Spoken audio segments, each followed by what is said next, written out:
Now we're in the top 10! This is like the best films I had seen of the year. These are the movies I think, if you were not sold on the other films that were on my list, these are the movies that you must watch. Absolutely. Give these movies a go. You're gonna probably love them. I hope y'all love them. But here we go. These are my favorites. Oh god, here we go! Number 10. We're looking at Spider-Man Into the Spider-Verse. Man, this movie's awesome. It's in my top 10. I had to put it in the top 10. This movie's awesome. I love this movie so much. It is, man, this year, when it comes to Spider-Man, has been killing it, except for Venom. The Venom can go away. But you know what? Spider-Man Into the Spider-Verse? Oh my god, that movie was good. And man, I gotta just say, yeah, the performances were awesome. The animation, gosh, let's talk about that animation. That was some pretty looking movie. It was looking great. I love the style, the context, the comic bookiness of it. And it was really embracing this wonderful, vivid style and like rush of feeling and emotion. And wow, it was kinetic and just vibrant. And man, I was really into this movie. The characters are all interesting. It is the first big debut of Miles Morales on the big screen, and that, as a comic book fan myself, was very exciting. I've been waiting for Miles Morales to really pop up into the mainstream, and especially with the Spider-Man PS4 game on top of this, Miles Morales has now gotten two big releases of himself out there to the public now. Between this movie and Spider-Man on the PS4, he's really starting to make big strides in the Spider-Man universe, and honestly, this was a great step forward in that direction. You also have one of the most interesting performances with Jake Johnson as Peter Parker, who is this alternate universe Peter Parker where he's very schlubby and this kind of un-Peter Parker character I've ever seen, but it was such a unique and fun twist on it, because again, they're from different dimensions. They play with the dimension stuff, and it is so much fun. And bringing it back from Mandy, Nicolas Cage as Spider Noir is in this movie, and he's awesome. It's so much fun. I was like, there's Nicolas Cage, and he was having such a good time saying like these old-timey, like, you know, sayings and words and things like jamboree and all this other fun shenanigans, and it's so much fun. And it's such a funny, interesting, and wonderful movie. It explores so much of the fun adventure that Spider-Man can offer, and especially with all these different things of other dimensions. So I was all about this movie. This movie was a absolute blast to sit through. The references galore were fun. The little things that I noticed were a lot of fun. Characters were really good. I loved most of everything about this movie. It's hard for me to think about a reason why this movie doesn't work. It just works super well, and every time I think about the movie, it definitely just feels better and better and better. And I could not recommend this movie any higher. If you haven't seen it, please go to the theater right now and go see it. It's still out in theaters, so please, by all means necessary, watch this movie. You have no excuse. Go watch it right now. It's really good. Number 9. We got another kids film here. Paddington II. This movie, okay, before I get any weird comments about why Paddington 2 is on my list, especially in the top 10, give this movie a chance. Please, for the love of God, give Paddington a chance. You are probably clearly going off of the trailers, and please don't. That is the worst way to represent what Paddington was. The first film was a sleeper hit. This was the movie where we all said, oh, it's coming out in January. This looks like a bad kids movie. This looks terrible. It looks like lowbrow humor. They're reducing such a beloved storybook character to this bad kids movie. And then suddenly the movie came out and it was getting glowing reviews. It was getting huge praise, and that piqued my interest, and I watched it and I fell in love with it.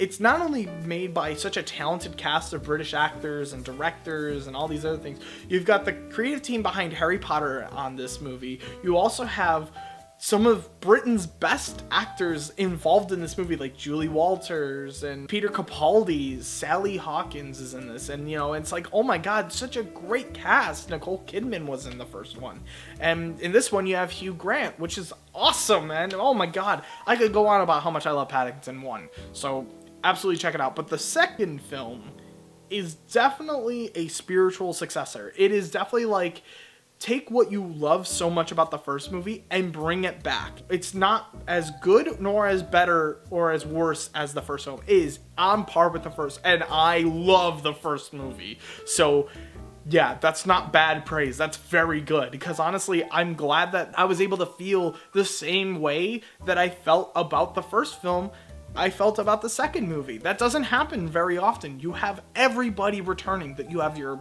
cast, your crew, everything feels the same. It all feels like it belongs in the same universe, the same movies. It never changes what you love about the first Paddington film. It doesn't get rid of it, and that I appreciated so much more. It made Paddington such a fun, lovable, likable character. I love this bear. Even though he's just a CGI bear, you care so much about him. He's such a genuine, wholesome character. And this movie is just very genuine. It's very wholesome, and it makes me feel very good. The last time I loved movies like this was like the Peanuts movie. I love the Peanuts movie because it's such a wholesome, entertaining experience. It's this feeling of childlike wonder that you get out of Paddington that I got out of, you know, movies like the Peanuts movies and things like that. And it just makes you feel warm at the end. You feel so like happy and wholesome, and you just feel like you were just rolling in bed all day. Man, I love this movie. Everything about this movie is it just puts a big smile on my face. And I cannot deny a film that puts a big smile on my face that it doesn't deserve recognition. This movie was such a cute little movie. It was very sweet, and it was very funny. Surprisingly, Paddington is an extremely funny movie because it is British humor, and I love that. I thought that was so much fun. It made it really entertaining, and honestly, it definitely added to the experience. I definitely recommend it. Number 8, Alpha. Boy, did I hate the trailers for this movie. How dare Sony make trailers for this movie the way they did. It looked terrible. I was like, wow, this looks awful. It had like this like direct to DVD feeling, and it had this like corny ass like everything about that trailer was so wrong. And then I was so wrong when I saw the film. The film itself was really, really, really good. Beyond stupid belief how much I thought it was good. The things I have to say about Alpha, between the amazing cinematography. Gosh, this movie is gorgeous. On the big screen, it was astounding to look at. You had these wonderful landscapes, these beautiful moments of just awesome things. One of the most striking images of the film where our main character is underwater and he's covered and there's just a thick layer of ice, and the dog, like the wolf, is pouncing up, and there's like a great shot where you could see him under the water and the ice here and the dog just pouncing onto the ice, and it is gorgeous to look at. You're like, wow, that is a really nice looking movie, and it looks great, and everything about it is a great film. It's not just a movie about about survival. It's mostly about understanding who you are and growing up, and also realizing what you have to do in your part of society, So like the son has to grow up and become a hunter, and he and he learns along the way the things that he has to do to survive in this world, because the world is cruel and vicious.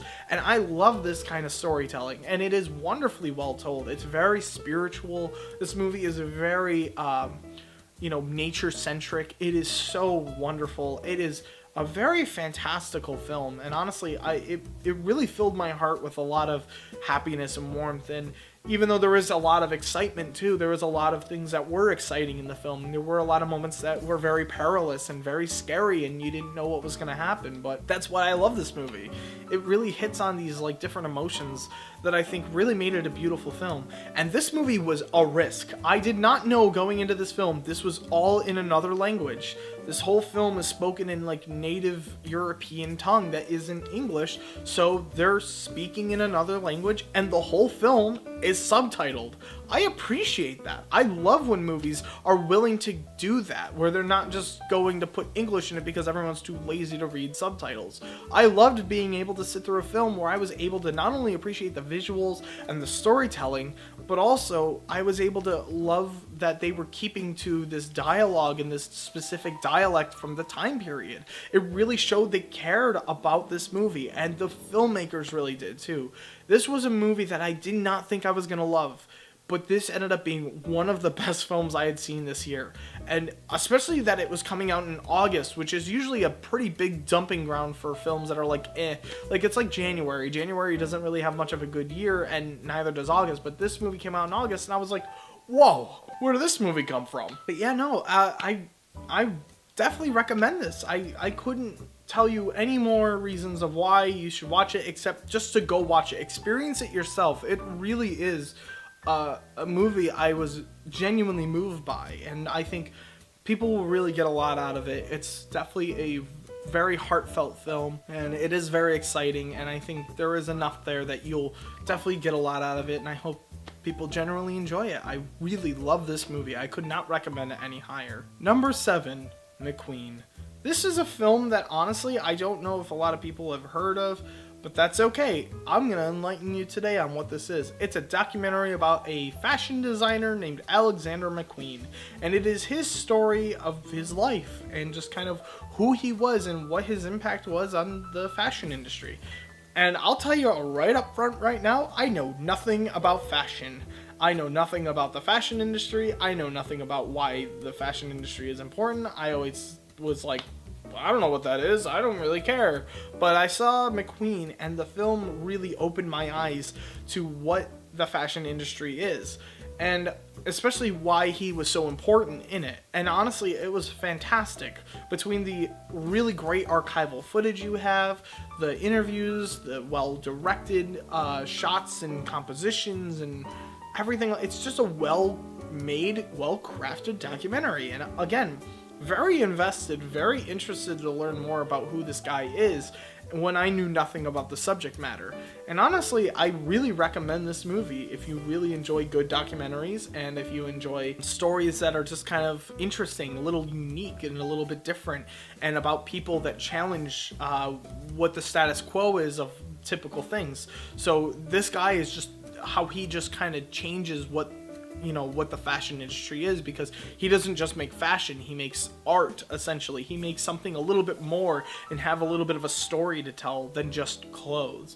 And that, I think, was what really drove me through this, is that it feels like a really good narrative, and it flows so well, and it's well edited, it's well shot, it's well made. It's really impressive the amount of time that was put into this documentary. It's very, very good. Number 6, Creed 2. Creed was one of my favorite films of the year in 2015, and that is no different here. Creed 2 is a fan send-up film for people who love Rocky, and I love Rocky. The Rocky franchise has always been one of my favorites. I love the story and the characters and everything about it. It is my kind of movie.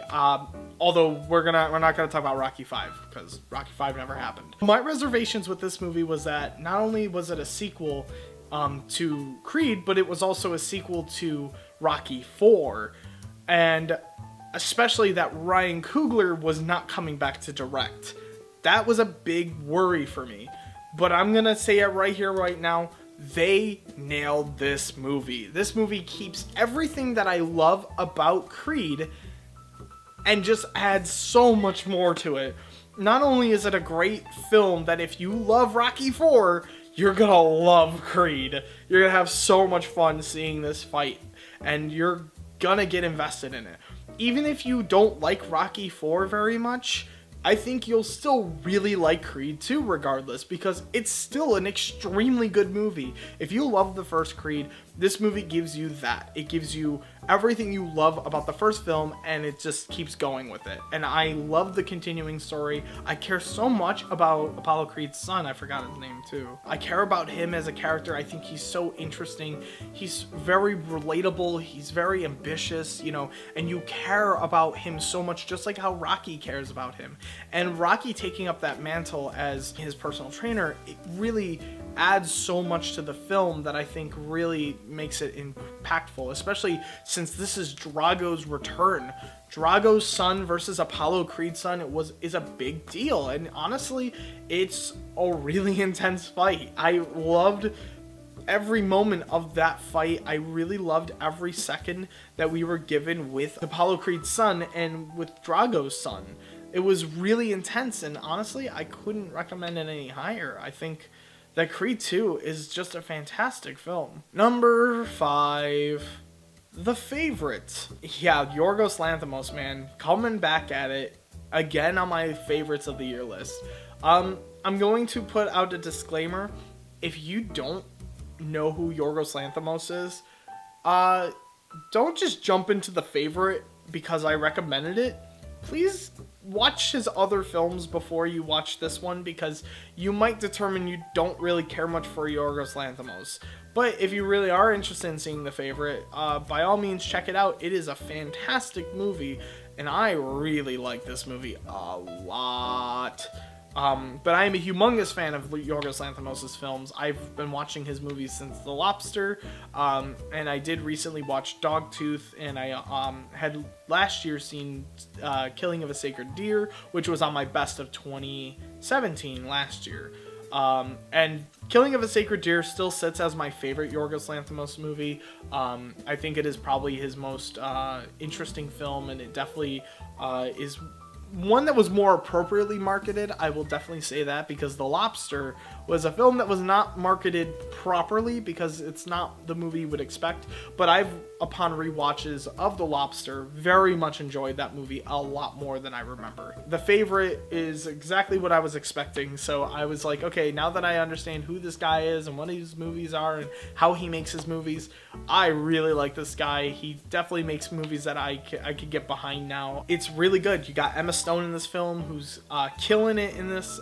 You also got Rachel Weisz, which is amazing, and oh man, Nicholas Hoult, he is, oh my god, between these three actors, Emma Stone, Rachel Weisz, and Nicholas Hoult, you've got yourself a great movie. This is a wonderful movie about kind of a comedy. It's definitely got its dramatic stuff in it. It's definitely got its Victorian romances and drama and everything like that, for sure. But what I love so much about this is that it talks about the high life, rich wealth aristocracy back in the day. And I think it's really funny. I think it's really poignant with that. It's definitely one of his most overtly funny movies, because his other films in the past are extremely dry-witted humor, if there's any humor to be found. I typically don't find his movies to be very funny. I find his films to be more dark and dramatic and a little bit more intense. They kind of give off a little bit more of a, somber tone to it.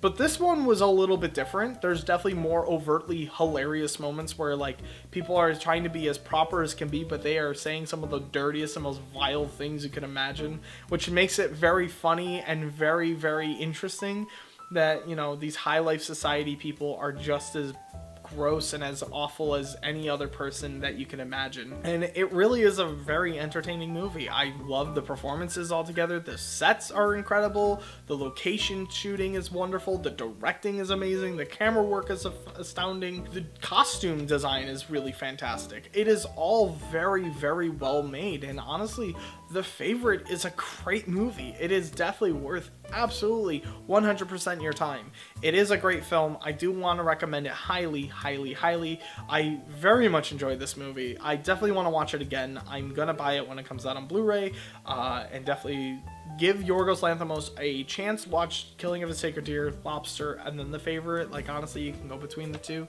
But I definitely would recommend that you watch his other films a little bit before, so you get an idea of what kind of a director he is. So maybe you'll actually enjoy and get the most out of The Favorite as you can. And if it's not your cup of tea, that's okay. I'm okay if you don't love it. If you're not a big fan of the director, that's okay. But for me personally, this was really, really good. Number 4, A Star is Born. This movie is another directorial debut from Bradley Cooper. Man, I gotta tell you this much. This year in directorial debuts have been pretty great, and this movie is definitely one of them. It's such a tragic film, but it's also such a wonderful movie. It's not glitzy or glossy or anything. It just feels dingy, real, and just kind of grimy. And I love that. That's why I think this movie is awesome. It doesn't show Hollywood as this glamorous, wonderful machine. It kind of paints such a horrific and dark image of what it is to be famous and what it means to be famous. The vices and virtues these characters hold with them, and what it's like to finally reach stardom. What is that like? And honestly, it kind of shows like this soul-sucking reality of what Hollywood is and what fame is really like. And it's shocking, it's stark, it's really, really well put together. Man, this movie has some amazing music, might I add. Some of the best musical numbers are definitely ones when they're playing in giant auditoriums. You feel like you're there. You feel like you're part of the show. Like you're watching from the crowd, and you're just really getting into that mood and that music and the build-up and the feelings and the emotions. And oh my god, everything about this movie was so awesome in so many different ways. I liked the characters. The characters all had their layers to them. They all had their problems or issues or things that made them who they were. And honestly, I really found myself invested in this movie.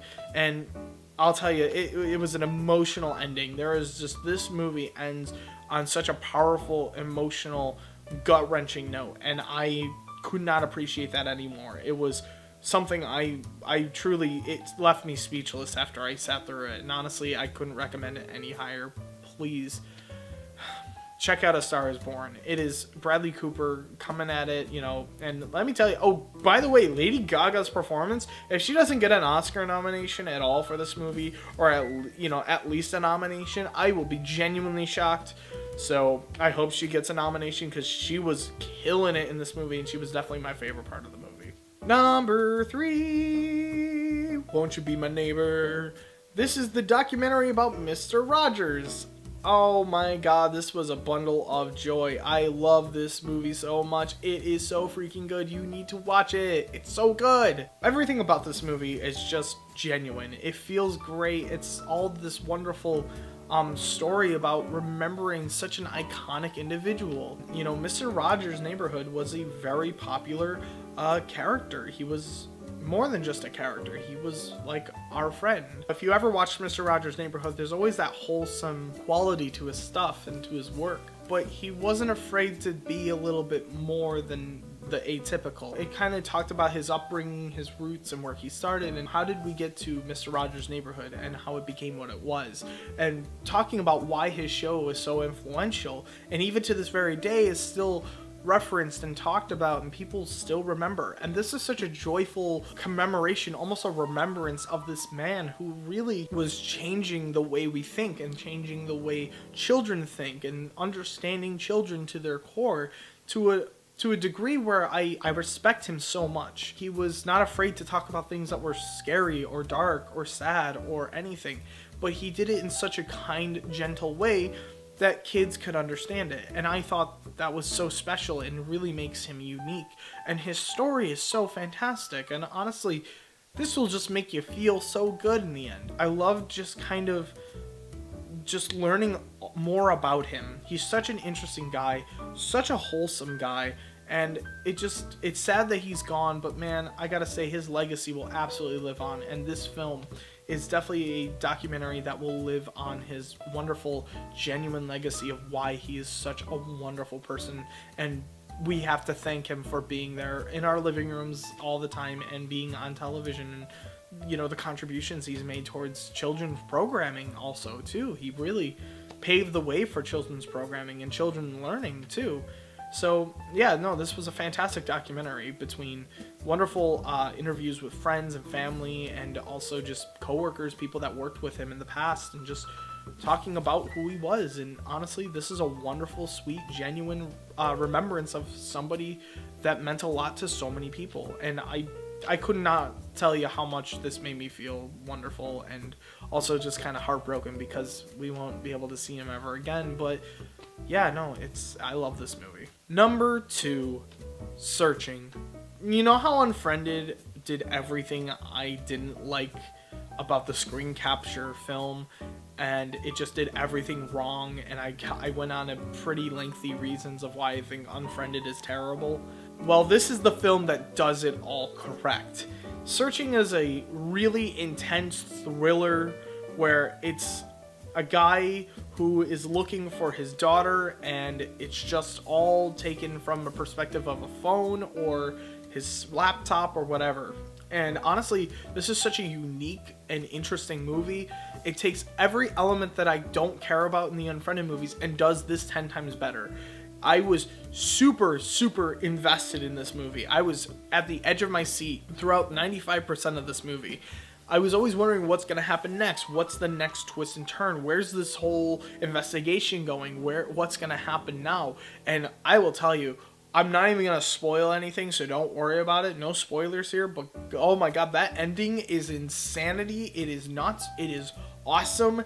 And my god, was this a good movie. I was like astounded when it ended, and I was going, oh my god, when puzzle pieces are just connecting and it suddenly starts to form together, this movie hits its strides immensely. And man, it is awesome. It is such a great film. I could not get enough of this movie, and I was all about it. I was all over this movie, and I was like, yeah, no, if this is not in my top 5, I will be pretty shocked. I think this is probably the most impressive film when it comes to that style, and especially since you're in such a fixed location. To get as invested as I was is a genuine compliment I can give this film. Definitely, please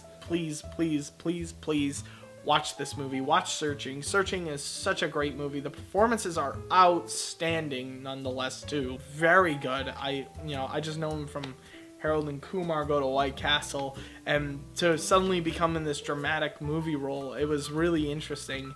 And honestly, he was super good in the film, and oh my god, I was super understanding, and I cared so much about this character, and I wanted him to find his daughter, and I was, oh my god, and it's a heartbreaking movie because it has a lot of emotional moments that really hold this movie together like glue, and it really gets to the point of things, and that's why it's definitely one of the best movies of the year. I can't deny it. It's just a very good movie. And now we are finally here at the number 1 pick, the best movie I had seen in 2018. This is a movie that honestly I absolutely love. And I'm gonna say it, this is my favorite movie, hands down. I'm sorry, if you think the other way, you think this isn't it, this can't be it. I'm sorry, but this is, again, just my opinion. I really love this movie. Everything about this movie works for me, and that movie is Sorry to Bother You. I freaking love this movie. It is the best comedy I've seen this year. It is hilarious.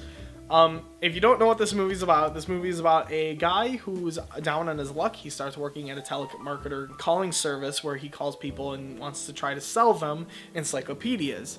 And essentially, he's just kind of down on his luck. He really needs the money. He's living in a garage. He has nothing else to do with his life. But one day, Danny Glover tells him, you need to put on a white guy voice. And so then eventually he gets a white guy voice, and the movie goes crazy. He's voiced by David Cross, and then so David Cross is this guy's white voice. That alone is awesome. But not to mention, you've also got Patton Oswalt as the other guy with a white voice. Oh my god, this movie is hysterical. Steven Yeun's in this film. He's absolutely hysterical. Like, he's super funny, really good. Armie Hammer is in this movie, and my god, this movie's just amazing. It has so much fun with the material it's given. It's such a crazy, bizarre, awkward, weird movie, but everything about it just works. Everything just falls into place, and I was just all about it. It was ridiculously over the top. It was kind of hilarious. It was just this weird, sensationalized, dreamlike movie that, man, it was just, it was so investing, and I don't know, it just set really well with me. Sorry to Bother You is such a funny, fresh movie that I needed in my life, and I was so happy I finally got to watch it, because I was like, wow, this is so good. And I said, I really like this movie so much, I think I have to put it at number 1. I was laughing consistently throughout this whole movie. I don't think I've laughed as hard in any other movie other than Sorry to Bother You. And man, I gotta say, I love it has everything I love about this film, is that it has all the great directing, the editing, the comedy, the writing, the acting, the stars they got in this movie, and just everybody they have is there, and they're doing the best that they can, and it paid off. It paid off so well, and I can get, if maybe, I think the big thing that I'm a little worried about, I guess, putting it at number 1, the reason why I have to say it's worrisome, is because the end gets a little too ridiculous. I will admit, it's not a bad ending, but it's a little bit over the top. It does get a little too outlandish, but I mean, for me personally, this is the kind of movie I'm in for. I want a movie that's bizarre. I want something that's risky, weird, different, and just something that doesn't hit the status quo. And it really takes it into a turn direction where you're like, whoa, and it is a sharp corner that's so sharp, I think I hit into the wall. And I was like, oh, okay. And then I'm just deliriously turning into that direction. And I'm like, wow, that's actually kind of cool, I guess.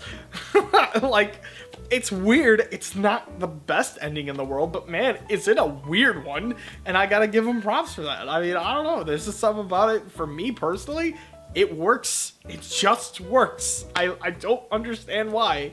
I don't understand how, but this was my favorite movie of the year. Sorry to Bother You is my favorite, and sorry to bother you for wasting your time with my dumb list.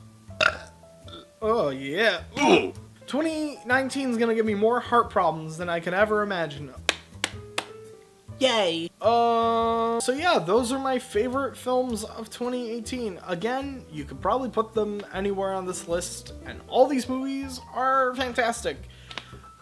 Please like, comment, subscribe, and I'm gonna hopefully try to post more videos more often. I would like to try to watch movies that I see in theaters and do small little videos like that, and then I also want to get back into my big content review, which is like my 20-minute videos that all y'all kids just love to sit through and be all wholesome, good kids. So yeah, thank you for watching. I hope you enjoyed the list. Go check out these movies. They're all very good. If you didn't see them, yeah, just give them a shot, give them a chance, give them the love, show them the love. Sorry, I'm very sing-songy, but again, not as much cursing as you would imagine in this video, because you know what?